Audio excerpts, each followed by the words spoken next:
ቡና መጠጣት ኃጢአት ነው? ለእግዚአብሔር አሳልፈህ የምትሰጠው የምትተው ብዙ ነገር አለ። እኔ እኮ ሳገኘህ ምጥመኝ መስሎኝ ነበር እንጂ ወጣትነቴን እንደምታሳጠኝ አወቅኩኝ። መልመድህ ከእግዚአብሔር የሚያርቅህ ከሆነ ግን ክፉ ልማድ ነው። እግዚአብሔር ሲፈትንህ መውጫውንም አዘጋጅቶ እንደሚፈትን ይናገራል። አንተ ይኸውልህ ለራስህ መስራት ስትጀምር፣ ለራስህ መታገል ስትጀምር፣ ለራስህ መውጣት መውረድ ስትጀምር እግዚአብሔር ከዳር ቆሞ ነው የሚያይ። ለእግዚአብሔር ስትሰጠው ግን ይሰራል።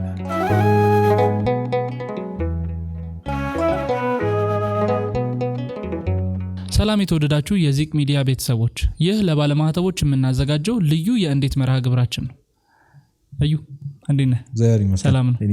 የእግዚአብሔርን ጠብቆት ቸርነት ሳይለየን ይሄው ዛሬ ደረሰ። እግዚአብሔር ይመስገን። የዛሬው መርሃ ግብራችን ሱስና ልማድ ላይ በደንብ ቢያተኩር ደስ ይለኛል።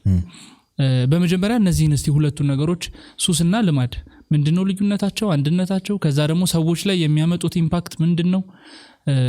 ከሱን ጀምር። እንደ ሁል ጊዜው እግዚአብሔር መካከላችን ሆኖ እንዲመክረን እንዲያስተምረን የሱ መልካም ፈቃድ ይሁንልን። ክፉ ልማድና ሱስ ያን ያህል ብዙ ዲፈረንስ የላቸውም። ግን እንደ ሱስ ሲባል አሁን የምናውቃቸውን እኛ ሜንሽን የምናደርጋቸውን ልናነሳ እንችላለን። ሱስ ሲባል የሚመጣለት ነገር አለ። ጫት፣ ሲጋራ፣ አደንዛዥ ዕፅ ምናምን የመሳሰሉ ናቸው። ክፉ ልማዶች ደግሞ ልማድ ናቸው፣ ግን ከልማድነት ወደ ክፉነት የሚያድጉ አሉ። ያ ማለት ወደ በኋላ ተጽዕኖ እናያለን። ብቻ አንድ ነገር ሱስ የሚባል አንዳንድ ሰው ሱስ ለምድር ኃጢአት የሆነ ምናምን ይላል። ወይም ደግሞ አሁን ቡና መጠጣት ኃጢአት ነው ይላል። ቡና መጠጣት ኃጢአት አይደለም። ብዙ የቡና ሱሰኞች ግን አሉ። እሺ ችግር የለውም ቡናን በተደጋጋሚ መጠጣት። ግን ያ ቡና መጠጣትህ ወይም ደግሞ አለመጠጣት፣ እኔ በጣም በቅርበት የማውቃቸው ቡና ጧጧት መጠጣት ስለማይችሉ ብቻ ማለት ነው፣ ሳይጠጡ መዋል ስለማይችሉ ብቻ ቅዳሴ የማይሄዱ እና የማይጾሙ ሰዎች አቀሩ። ይሄ ክፉ ልማድ ነው ማለት ነው። ቡና መጠጣት መልመድ ችግር የለውም። መልመድህ ከእግዚአብሔር የሚያርቅህ ከሆነ ግን ክፉ ልማድ ነው። ሐሜት፣ ስስት፣ እነዚህ የመሳሰሉ ነገሮች፣ ይሄ አሁን ቀልድ የለመደ ሰው ቧልት፣ ፌዝ ምናምን ልምድ ሲሆን እና ሁሌ ከቁም ነገር ከቃለ እግዚአብሔሩ ብቻ ከሆነ እግዚአብሔር ልትቀርበት ከሚገባ ነገር ሲያርቅህ ክፉ ልማድ ይባላል። እነዛ ደግሞ ከክፉ ልማድ ከፍ ያሉ ናቸው፣ ሱስ ናቸው በራሳቸው በተፈጥሮ እኛ እንኳን ባንፈቅድላቸው በየጊዜው በማድረግ ራሳቸው ተፈጥሯቸው ራሱ ከነሱ ጋር አዲክቲቭ እንድትሆን የሚያደርጉ እጾች ወደድክም ጠላህም ሱስ ይዛል። ገብቷል? ግን አሁን ያልኩህ አሁን ለምሳሌ የእንቅልፍ ልምድ በአንዴ መቅረፍ ትችላለህ። እንቅልፍ ሱስ የሚያስይዝ ነገር ሆኖ አይደለም፣ አንተ ራስን ስላልገዛለት ነው። እና የክፉ ልማድና የሱስ ልዩነቱ እነዚህ ስፔሲፊካሊ ሱስ ናቸው። እኛ የምናውቅ ሱስ ሲባል የሚመጡልን ነገሮች ሱስ ናቸው። ግን ክፉ ልማድ ደግሞ እንዳልኩህ ልማዶች ናቸው፣ ችግር የላቸውም፣ ኖርማል ናቸው። ግን በጣም አድገው ከእግዚአብሔር ማራቅ ሲጀምሩ ክፉ እየሆኑ ይመጣሉ። እና ያ ነው ለእግዚአብሔር ጊዜ እንዳትሰጥ የሚያደርግህ ነገር ሁሉ ኃጢአት ነው። ጓደኛም ቢሆን ኃጢአት ነው። ገብቷል? ያ ነው መሰዋት አለብህ። ለእግዚአብሔር አሳልፈህ የምትሰጠው የምትተው ብዙ ነገር አለ። ከእግዚአብሔር እያራቀ ያለ ነገር ስራህ ከሆነ በቃ ኃጢአት ነው። አሁን ስራህ ከእግዚአብሔር እያራቀህ ከሆነ ኃጢአት ነው። ንስሐ እንዳትገባና ስጋው ደግሞ እንዳትቀበል የሚያደርግ ስራ ከሆነ ያለ ለምን ኢሚሊየንስ አይከፈልም? ኃጢአት ነው። የትኛውም ከእግዚአብሔር የሚያርቅ ነገር ኃጢአት ነው። በጣም የሚገርመኝ ያለ ነገር አለ። ቤተክርስቲያን ኃጢአት መስራት ኃጢአት ነው፣ ጽድቅ አለመስራት ኃጢአት ነው። ሁለት አይነት ኃጢአት አለ። ጽድቅ ያለመስራት ኃጢአትም አለ ማለት። ስለዚህ አንዳንድ ሰው ኒውትራል ነኝ ይላል ማለት እኔ ሰው አልገደልኩ ምን አላልኩ በቃ ከማንም ጋር አልነካካም ጥሩ ሆኜ ይኖራሉ ይላል። ኒውትራል ሆኖ መኖር አይቻልም። ጽድቅ ባለመስራት ደግሞ ንስሐ ባለመግባት ስጋው ደግሞ ባለመቀበል ባለመጾም ባለመጸለይ ትሩፋት ባለማድረግ ምጽዋት ባለመስጠት ደግሞ ኃጢአት እየሰራ ነው። ስለዚህ የማድረግና ያለማድረግ ኃጢአቶች ነው ያሉት። ስለዚህ ያ ስራ ያ ክፉ ልማድህ ጽድቅን ያለማድረግ እንዳታደርግ የሚያደርግህ ነገር እኮ እንዳትጾም፣ ለምሳሌ እንቅልፍ ልምድ ከሆነብህ እንዳትጸልይ ካደረገህ ክፉ ልማድህ ነው። ስለዚህ ኤኒቲንግ ጽድቅን ከማድረግ ወደ ኋላ የሚጎቱት ነገሮች ክፉ ልማዶች ናቸው። ግን ያንን ጽድቅ እንድታደርግ የሚያደርጉ ሺህ ጊዜ ቢለምዱብህ ደግሞ ችግር የሌላቸው ናቸው። ሱስ ግን ራሳቸው ሲሰሩ ራሱ ሰው አዲክቲቭ እንዲሆንባቸው ተደርገው የተሰሩ ነገር ናቸው እና ዲፈረንሳቸው ያ ነው። መልካም ነው ማለት እነዚህ ሱስ የምንላቸው ወይም ደግሞ ክፉ ልማድ የምንላቸው ሰዎች ከምን አንፃር ሊያደርጓቸው ይችላሉ ወይም ደግሞ ለምን ይገባሉ? ሰዎች ማለት ይታወቃል እኮ አይደል? ክፉ እንደሆነ ይታወቃል ማለት ሰዎች አሁን ለምሳሌ ሲጋራ የሚያጨስ ሰው ሊጎዳው እንደሚችል ያውቃል። ወይም ደግሞ እኛ ሱስ ናቸው ብለን የምናስባቸውን ሰዎች ነገሮች በሙሉ ክፉ እንደሆኑ እናውቃቸዋለን። ግን ለምን እንገባለን? ብዙ ፋክተሮች አሉት። ሰው ወዶ አይገባም። አንድ ይሄንን ፖድካስት የሚሰሙ ሰዎች ሜቢ ሱስ ውስጥ ያሉ ይሆናሉ ግን ክፉ ልማድ ውስጥ ደግሞ አይጠፉም በጣም የሚገርማ አንድ ሰው ሁልጊዜ የሚቸገርበት አንድ ድግመት አለ አንድ በተደጋጋሚ የሚሰራው ኃጢአት አለ ምናልባት ኮንሽስ ሳኑን አላወቅነው ይሆናል እንጂ ዝም ብለህ ስታየው በተደጋጋሚ ትወርቅበት ኃጢአት አለ ይሄንን በጣም በእርግጠኝነት ብዙ ወጣቶች ይረዱታል ብዙ ጓዳው የተደፈነ ያልተወራለት በጣም ብዙ ክፉ ልማዶች አሉ በተለይ ወንድሞቻችን የምንሰቃይበት እህቶችን በዛው ልክ ግን አንተ የምትፈተነው ፈተና አለ እኔም ፈተነው ፈተና አለ እኔና አንተ ስላላወራን ነው እንጂ በየቀኑ ወድቅበት የሆነ ኃጢአት አለ ይሁን አለቅ ያለ አንዳንዴ ስለት ልትሳል ትችላለህ ልትምል ልትገዛ ትችላለህ ንስሐ ትገባለህ ግን ያቺ ኃጢአት ላይ ግን ተደጋግመህ ትወድቃለህ ስለዚህ ሰው አሁን ስለ ሱስ ብቻ እያወራን ያለ ነው ሱሰኞች ስለሆኑ ስለ ሲጋራ የሚያጨሱ ዱርዮቹ ምናምን ብቻ እያልን አይደለም ስለምትቸገርባት ያቺ ልማድ ኃጢአትህም ነው እያወራን ያለ ነው አንድ እሱ ነው እና በደንብ ደግሞ ያው ሱስ ላይ ትኩረት አድርገን ነው የምናወራው የመጀመሪያው የህይወት ፈተና ነው ፈተና እንግዲህ ይቅር ማለት አትችልም ክርስቲያን ነህ ትፈተናለህ ከዛ ግን ያ የሚያመጣብህ ተጽዕኖ ከዛ ከፈተናው ካደረሰብህ ተጽዕኖ ለመላቀቅ ሲል ሱስ ውስጥ ይገባል ማምለጫ መንገድ ያደርገዋል በጣም ብዙ ሰው እንደዛ የሚሆነው ለምሳሌ የሚወዱትን ሰው ሲያጡ እናት አባታቸውን ያጡ ወጣቶች የሚወዱትን እህታቸውን ወይ ደግሞ ባል ሚስት ደግሞ ባልን ሲያጡ በሞት ሲያጡ ወደ መጠጥ ይገባል ከዛ ወደ ማጨሱ ወደ ምን ይገባል እና በጣም ብዙ ሰው የመጀመሪያው ምክንያቱ ወደ ሱስ የሚገባበት ምክንያት የህይወት ፈተና ነው በዚሁ እየገደልኩት ሊድ በቃ ለህይወት ፈተና ያለን አመለካከት መቀየር ነው ያለን አማራጭ አብሮ የሚቀጥል ሰው የለም ከፍ ብለህ አትቀርም አብሮ የሚቀጥል ጥሩ ውጤት ጥሩ ግሬድ የለም ይሄንን ማመን አለብህ ማግኘት እንዳለ ማጣት እንዳለ ማመን ያስፈልጋል እና በጣም የሚገርመኝ አንደኛ ቆሮንቶስ ላይ የተጠቀሰ አለ በቃ በሰው ሁሉ ከሚሆነው በላይ እናንተ ላይ አልሆንም ይላል ከዛ ምን እንደሚል ታውቃለህ እግዚአብሔር ሲፈትንህ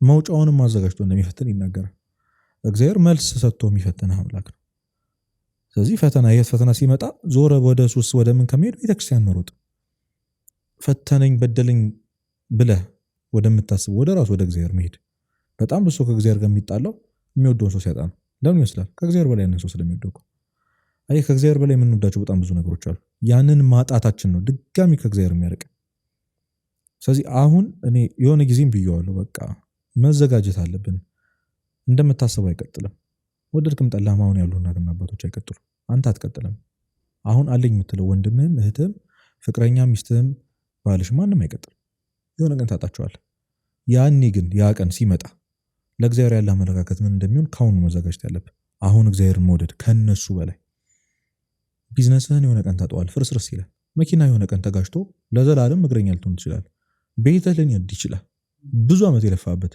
ያኔ ምን አይነት ሰው ነው የምትሆነው ያኔ ነው የምትፈተነው ያኔ ነው ክርስትና የሚታየው ስለዚህ ይሄ ፈተና ሲመጣ ብዙ ሰው ወደዛ ነው የሚሄዱና አሁን ሱስ ውስጥ የሌለን ሰዎች የለንም ብለን ብናስብ ሰዎች ምናልባት አሁን የፈረድክበት የሲጋራ ሱሰኛው ነው ሰውዬ እሱ የገጠመው ነገር አንተ ቢገጥም ከዛ ልትወስ ትችላለህ ገብቷል ስለዚህ ለህይወት ፈተና ያለን ነገር ማስተካከል የመጀመሪያው ነው ሌላኛው ደግሞ የጓደኛ ተጽዕኖ ነው በጣም በስማው እሱ በጣም ብዙ ነው ገደል የከተተው ያው በቃ አካባቢውን ነው መስሎ ማንንም ልትመስል አትችልም እና በጣም ብዙ አንዳንድ ሰው ላውጣ ብሎ ይገባል ጓደኛዬ ላውጣው ነው ምናምን ብሎ ለራሱ ማህቀም የለውም በቃ ገብቶ ይቀራል እስኪ ልሞክረው ብሎ ይገባል እነሱ ግፊት ምናምን ፋራ እንዳይባል መነኩሴ እንዳይባል በቃ አራዳ ለመሆን ብሎ ገብቶ ይቀራል አንዲት ጽሁፍ ነበረችኝ የሆነ ጊዜ ሶሻል ሚዲያ ላይ ያጋሯት ለሱስ የተጻፈ ደብዳቤ የሚል በቃ እንዲህ መሆንህን እኮ ባውቅ ኖሮ አልገባብህም ነበር ይሏል ወጣቱ እየጻፈለት ነው ለሱስ አዎ እና በቃ እንዲህ እኮ መሆኑን አላውቅም ነበር እኔ እኮ ሳገኘህ ምጥመኝ መስሎኝ ነበር እንጂ ወጣትነቴ እንደምታሳጣኝ መጫወኩኝ ገብቷል እና በቃ የምራውን ሱስ ላይ ያሉ ሰዎች ለሱሳቸው ጻፉ ደብዳቤ ይባል እንደዘሚሉት አንዴ እኮ ነበር ለሞከር ያልኩት እድሜ ዘመኔ እንደማትለቀኝ እኮ አላውቅም ነበር አባቴን እናቴን ቤተሰቦቼን ጓደኞቼን እንደምታሳጣኝ ራሴን ከምንም ደግሞ ጌታዬን መድኃኒቴን ክርስቶስ እንደምታሳጣኝ እኮ አላውቅም ነበር ቃል የገባህልኝ እኮ አንዴ ከቀመስኩ በኋላ እንደምትተወኝ ነበር ሀዘኔን እንደምታስረሳኝ ነበር አራጃ እንደምሆንብህ ነበር እኮ ቃል የገባህልኝ አንተ ግን ሸወድከኝ ብቻዬን ተውከኝ ሱስ ያን ያህል ነውና በጓደኝነት ተጽዕኖ ይገባዋሉ በጣም አሁን ደግሞ እየተስተዋለ ያለው ነገር ተማሪዎች ለማጥናት ብለው ለመነቃቃት ብለው የሚገቡበት ነገር ጫት ብቻ ላይሆን ይችላል አሁን በጣም ፒልስ ስሙ መጥራት አለብኝም አላቅም ትራማዶል በጣም ያልተነቃበት በጣም በእርግጠኝነት አሁን የሚመለከቱ ብዙ ወጣቶች በዚህ ተጠቅተዋል። ያንን ካልዋጡ ሰው መሆን የማይመስላቸው በጣም ሃይፕ ስለሚያደርግና በጣም በሕክምና ያሉ ብዙ ሰዎች አሉ። ብዙ ወጣቶችም ወደ እኔ መጡ ይህንን ነገር ለማማከር ሲሞክሩ ሰምቻለሁ። ግን በጣም ብዙ የሃይስኩል ተማሪዎች ትራማዶል ማለት ታብሌቱ ነው፣ ፒልስ ነው ከኒኑ ማለት ነው። ያ በጣም ሃይፕ ነው የሚያደርግ አንቲፔን ነው። ግን ዝም ብለህ ስትወጣው ደግሞ በጣም ሃይፕ የሚያደርግ አቅም ለመጨመር ምናምን በጓደኛ ሪኮሜንዴሽን ብዙ ገብተው የቀሩ ሰዎች አሉና ትልቁ ምክንያት ደግሞ የጓደኛ ተጽዕኖ ነው። ከብዙ በጣም በጥቂቱ ሰው የሚገባበት ያው የህይወት ፈተናና በጓደኛና በአካባቢው የተነሳ ነው ወደዚህ የሚገባውና አቅምን ለመጨመር እንዳልኩ በቃ እጹም ምኑም ያነቃቃል ለስራ ምናምን ተብሎ በጣም ብዙ ሰራተኞች ብዙ ከባባድ የሚሰሩ ሰዎች ወደ ጫቱ፣ ተማሪዎቹ ደግሞ ወደ በቃ እየተባለ የሚገባባቸው ብዙ ነገሮች አሉና እነዚህ ናቸው ከብዙ በጥቂቱ። መልካም።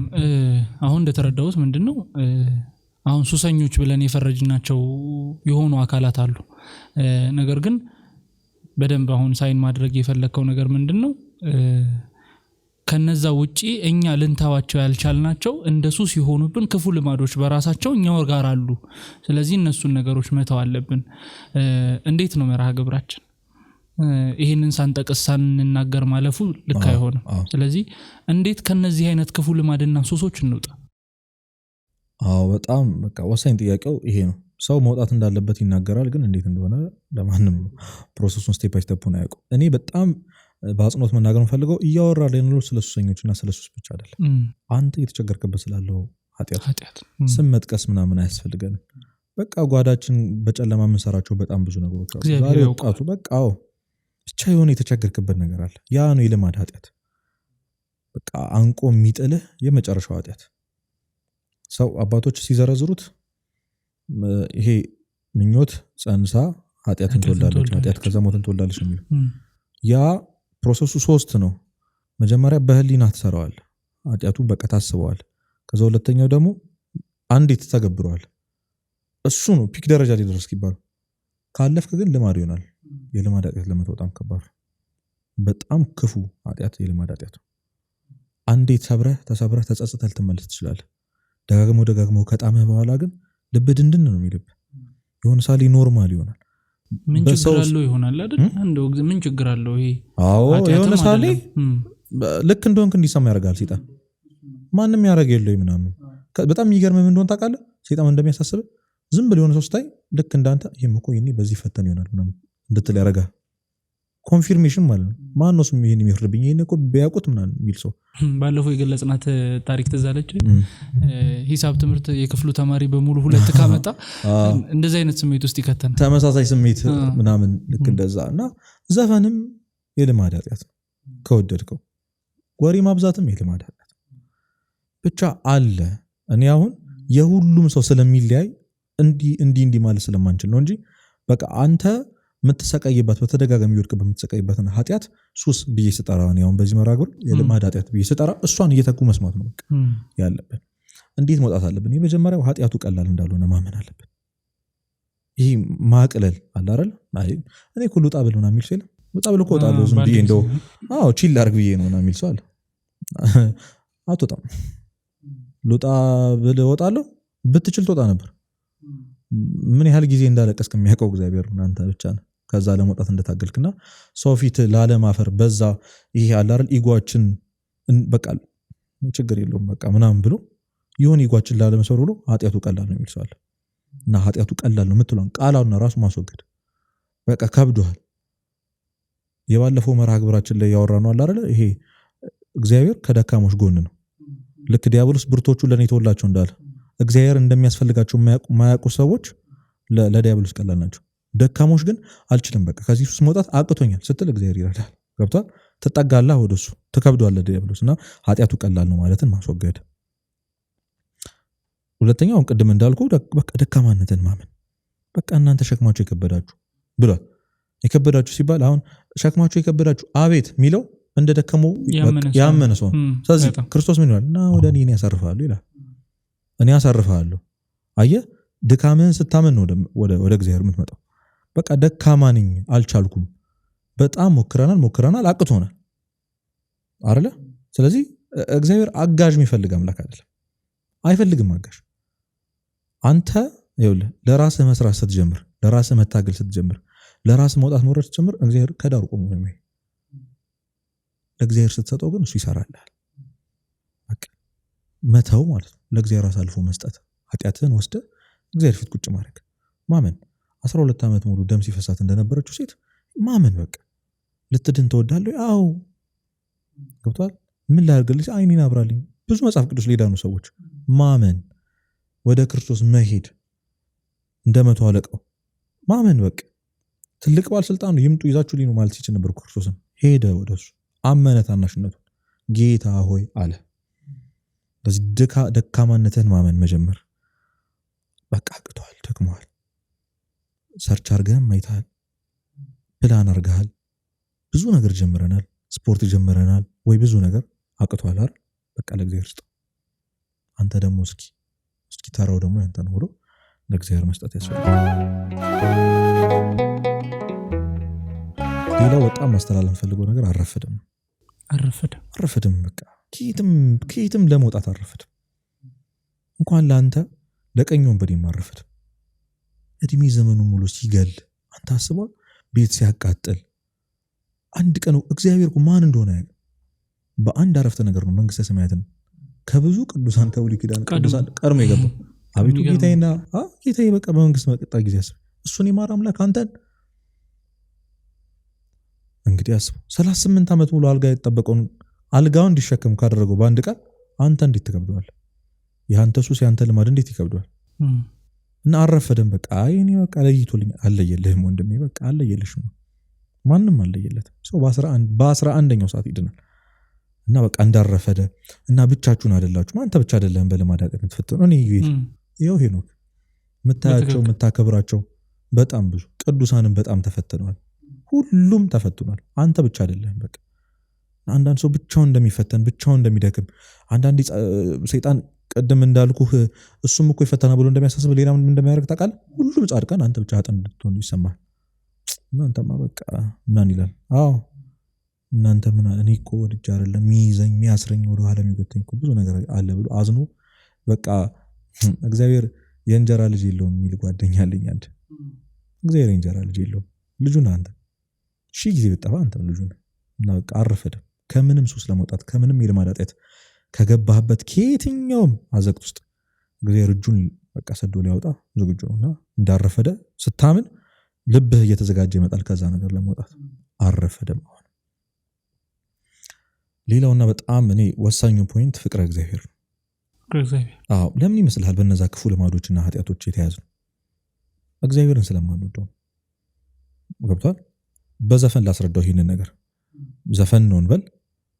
ተመልካቾቻችን ግን ዘፈን በምትለው ቃል የራሳቸውን ክፉ ልማድና ሱስ እየተኩ ይስሙት። ዘፈን ማቆም ላይ የሚፈልግ ሰው መጀመሪያ የሚያደርገው ነገር ምንድነው? ብዙ ጊዜ ዘፈንን ከስልኩ ይደልታል። ከዛ መዝሙር ይጭናል። አንድ ሳምንት በኋላ ድጋሚ ዘፈን አዳማጭ ነው። ለምን መሰለህ? አባቶች ምን ይላሉ? ልብ አንድ ቦታ ነው ያለው። ልብህ አንድ ቦታ ነው ያላት፣ ወይ ለዘፈን ወይ ለመዝሙር። ስለዚህ ልብህ ላይ አሁን ብዙ ጊዜ ዘፈን ያዳመጥ ሰው ከዘፈን ጋር ፍቅር አለው አይደል? ዘፈን የሚባል ጥፍት አድርገህ መዝሙር ስታመጣ አይቀበልልህም ልብ። ስለዚህ አንድ ቦታ ነው ያለው። የኃጢአት ጣዕም ከልብህ ካልወጣ የጽድቅ ጣዕም አይገባም። እና ብዙ ጊዜ ትኩረታችን እኛ ኃጢአቱን ማቆም ላይ ነው። ገብቷል? ኃጢአቱን ማቆም ላይ ነው ሰው ትኩረት የሚያደርገው። አንተ ጽድቅ መስራት ላይ ትኩረት አድርግ። አንድ መምህር እጅግ የሚደንቅ በቃ አገላለጽ ገልጾልኛል። ምን አለ? ብርሃን አለ እዚህ ጋር፣ ከዚህ ጋር ጨለማ አለ። ጨለማው ነው ኃጢአት። ብዙ ጊዜ እኛ ዞረን የታገልን ያለ ነው ከጨለማው ጋር ነው። ስለዚህ ዞረ ከጨለማው ጋር ስትታገል ጀርባህን ምን ያገኛል? ብርሃኑ ጀርባህን ነው የሚያገኝ፣ ክርስቶስ ነው። ስለዚህ ከኃጢአት ጋር መታገልህን ትተህ ወደ እግዚአብሔር ዙር። ገብቷል? አንተ ለምሳሌ 12 ሰዓት ሙሉ ኃጢአት ይሰራ የነበረው ሰው ያንን ክፉ ልማድ የሚሰራ ሰው ከነበረ 12ቱን ሰዓት በጽድቅ ለመቀየር አትታገል። የጠዋት አለች 30 ደቂቃ እሷን ጸሎት ማድረግ ብቻ። ከዛ 11 ተኩሉን አድርግበት። ስለዚህ የሆነ ነገር ጀመርክ ማለት የሆነ ነገር አቆምክ ማለት ነው ይላል መምህሬ። what you start is what you stop። 30 ደቂቃ ጸሎት ማድረግ ጀመርክ ማለት የሆነ ጊዜ ታቃጥላት የነበረችውን ተተካች። ግን አንተ ብዙ ነው 11 ተኩሉ ኃጢአትህ ብዙ ነው።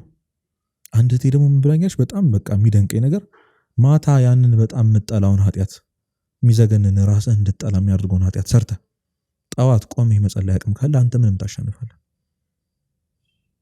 አይከብድም በጣም ጣዋት ምንም እንዳላረግ ሰው ዳዊትን መዝሙር ዳዊትን ውዳሴ ማርያም ብቻ ጸሎት ፊት እግዚአብሔር ፊት ስቆ እግዚአብሔር ከውድቀትህ ጋር ምንም የለውም ወንድሜ እግዚአብሔር ከመውደቅህ ጋር ጉዳይ የለውም ለመነሳት ከመሞከርህ እንጂ ያደረካት ያቺ የጠዋት ጸሎት ይቆጥርልሃል 30 ደቂቃ ሆናለች አይደል 11 ተኩሉን ተው ከዛ ማታ ደግሞ ሌላ 30 ደቂቃ ጨምር መጽሐፍ ቅዱስ ማንበብ ስንት ቀር 11 አይደለ ስለዚህ የሆነ ነገር ሲጀምር ሳታስበው በስተዋቂነት ከኋላ እየቀነሰ ነው ያለው ስለዚህ ፍቅረ እግዚአብሔር እንዲጨምር ለሚያረግ ነገር እግዚአብሔርን መውደድ ስትጀምር ነው ኃጢያቱን ሳታቆይ እየጠላህ መጣው እና እነዚህ ሰዎች ብዙ ጊዜ ዘፈን የተው ሰዎች ምናምን ስታቸው ዘፈን እያዳመጡ ግን ጧጧት መዝሙር ማዳመጥ ጀመሩ አያውቁትም ከዛ ቀስ ብለው የሆነ ጊዜ ሳያውቁት መዝሙሩን ወደውታል ከዛ ዘፈን ይዘገናቸው ለምን ልባቸው በመዝሙር ተያዘ ማለት ስለዚህ እግዚአብሔር እንድትወድ ከሚያደርግህ ነገር ጋር ትኩረት አድርግ በቃ ኃጢያቱን ሰራው ጠዋት ቤተክርስቲያን ሂድ ተጸበል ከጓደኞች ጋር ከነዛ ጥሩ ሰዎች ጋር ዋል ግባ ኃጢያቱን ሰራው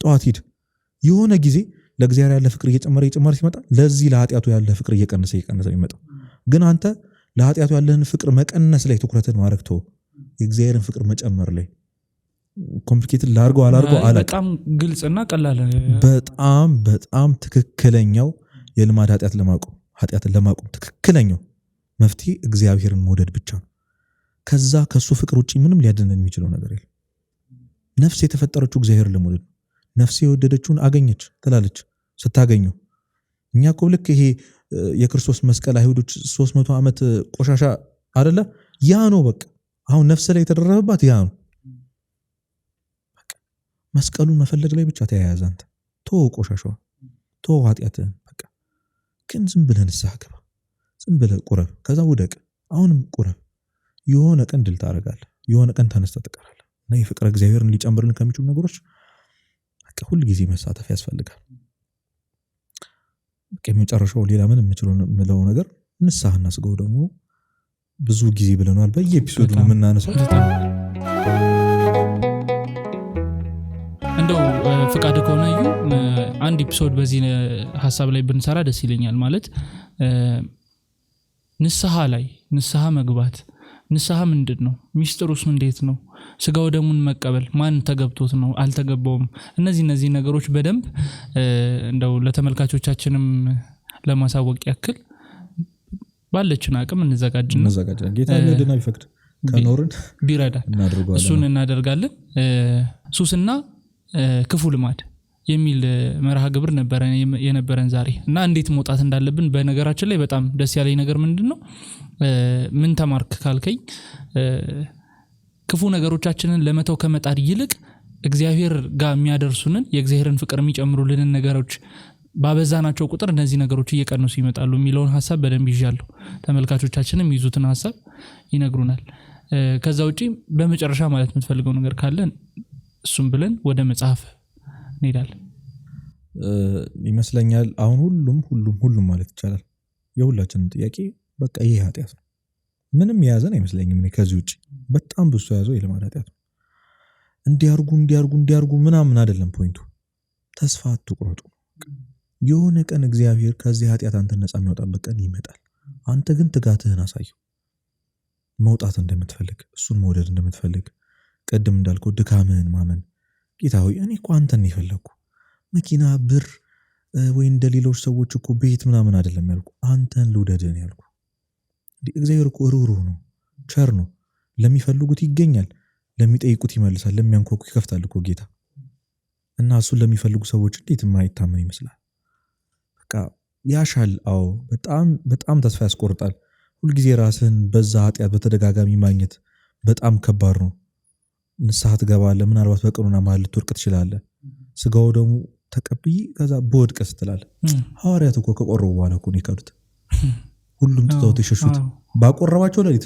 አላደሩ ጴጥሮስ ሲከደው አላደረም ቆርቦ ና ቁረብ በቃ ና ንስሐ ግባ ና ተጠመቅ በቃ ና ቤተክርስቲያን እጁን ከፍቶ ነው በቃ እግዚአብሔር እየጠበቀን ያለውና በጣም ሰይጣን በነገራችን ላይ እኛን ኃጢያት እንድንሰራ አይደለም ስራው ተስፋ እንቆርጠው ተስፋ የቆረጠ ሰው ተስፋ የለውም እግዚአብሔር ከልቡ የሚያዝነው በተስፋ በቆረጠ ሰው ነውና ተስፋ አትቁረጡ ነው ማለት እግዚአብሔር ያክብርልን በጣም ብዙ ጊዜ ወጣቶችም የምንቸገረው በጣም ፋየር ኤጅ ላይ ስለሆነ ያለ ነው በተለይ በጣም አፍላ እድሜ ላይ ነን ያለ ነው ከዛ ውጪ ደግሞ በጣም ማሰብ የሚጠበቅብን እድሜ ላይ ነን ያለነው። በዛ ሰዓት ተስፋ ቆረጥን ማለት ወደፊት የሚመጣውን ኮንሲኩዌንስ ማሰብ ቀላል ነውና እግዚአብሔር አምላክ ተስፋ ማንቆርጥበትን ልቦና እንዲሰጠን እንለምናለን።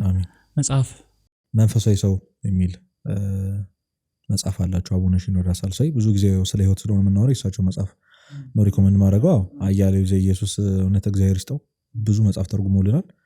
ከሱ መጽሐፍ አንዱ መንፈሳዊ ሰው የሚለው ነው እና እሱን ገዝተው ቢያነቡ ብዬ እመክራለሁ።